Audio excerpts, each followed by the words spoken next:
to have your company. Thank you so much for choosing the national broadcaster. My name is Sandra Kahunde.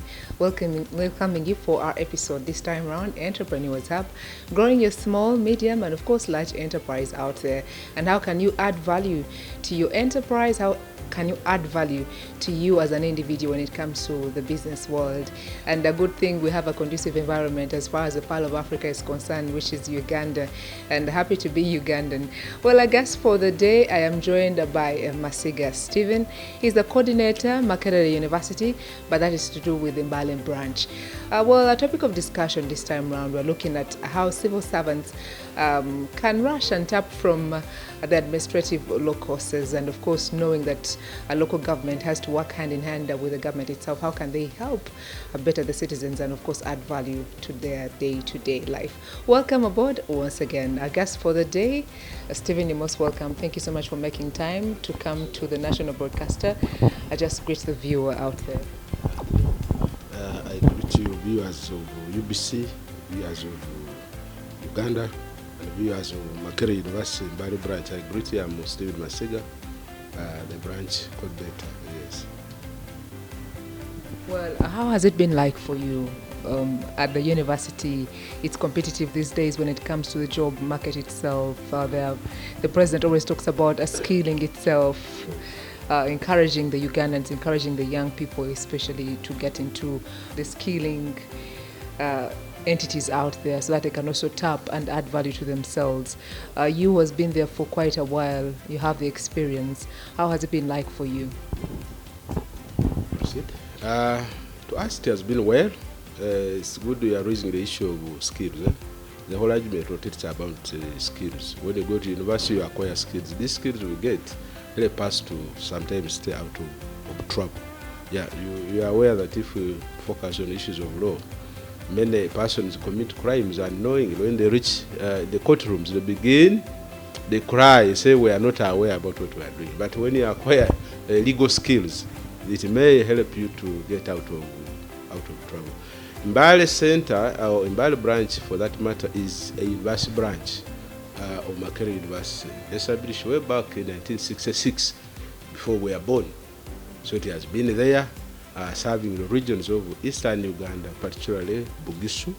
Of course, when I talk of Bugisu, we are meaning Bugisu region, Manafa, Namsindwa, MBALE City, Bududa, MBALE District Local Government, Sironko, Bulambuli, and Sebei region, all the districts of Sebei, including Karamoja region and Teso. So that is its segment area. But of course, aware that we also have other centers of the university. We have the Iganga Center, for example, that is under MAKERERE University. We also have for Kamuli, and there's one also for Busia, which are a little bit satellite in nature compared to the structuring of the MBALE one, yes. Yeah. Well, I would commend you for a job well done, and of course helping the young generation out there. We know universities are supposed to work hand in hand and help the local government to work better. How is MBALE positioning itself to reach out and help the local government for all of us to work better and have a conducive environment? Thank you, Madam Sandra. You know, I come here to shed tears. Tears how? Many of these people work in local governments, trained by universities, MAKERERE, and others for that matter. But you find someone has, say, a master's degree in, say, administration, human resource, and what have you, but is even devoid of legal skills. So at the end of the day, they end up becoming what I can call a liability to the local government. You're a staff, but you are not a liability. The moment you become a liability, then you must be shown the exit. So workers, of course employees, must stay as assets in the organization, not liabilities. So meaning that you are able to, if you, for example, you have acquired a short course, 2 months or 3, on top of your other principal qualifications, it imbues you with knowledge to strike out the difference between public funds and private funds. There must be that dichotomy, that this is public, this is private. You are aware, even when you look at the PPD Act, it's the Enabling on Procurement. When you have money, for example, at your level, if you have some 5,000 shillings, you go to the shop and buy soap, isn't it? But in government, it is a procurement. That means it's a process. So we, as a university, we exist to teach. We have trained thousands, hundreds of people. But of course, training does not what? Does not stop. The center at that level, or the branch at that level, has trained education officers who have also actually encouraged teachers, head teachers, and others to study. So we come here to inform and update our people. We want to empower them with knowledge that they must use the available platforms, the available institutions put in place or brought on their doorsteps to ensure that they acquire some of this knowledge. We have also read and done surveys as a university. You know, we don't just come out. I can't drive from Bali to Kampala just without empty-handed. We have done surveys, we have done studies that establish that people who have skills in the law have helped governments do work well. You know, government is in tears now as we speak. Government is in tears. Which tears? Government, whenever it is budgeting for the population, the citizens across the country, it releases billions and trillions of shillings into programs like MIOGA, into programs like PDM and others, health, education, and what have you. It's billions and trillions of shillings. But the worries of government, will this money reach the people? Will the money reach the people? We have seen where many people have messed up the program.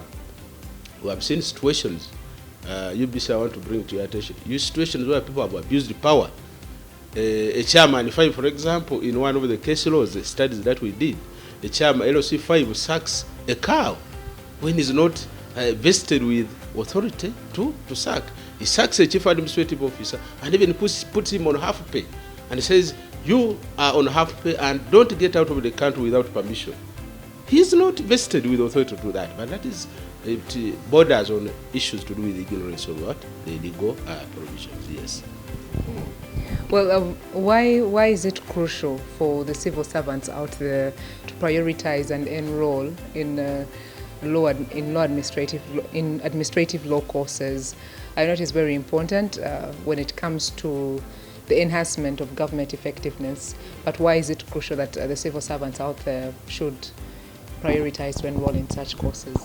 Thank you so much, Yubis, again.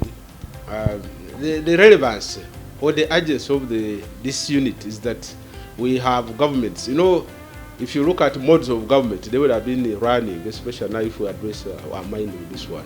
There's a lot of money being budgeted for communities. But when you read papers, you hear Parish Chief X has been arrested for playing around with PDM or swindling PDM cash.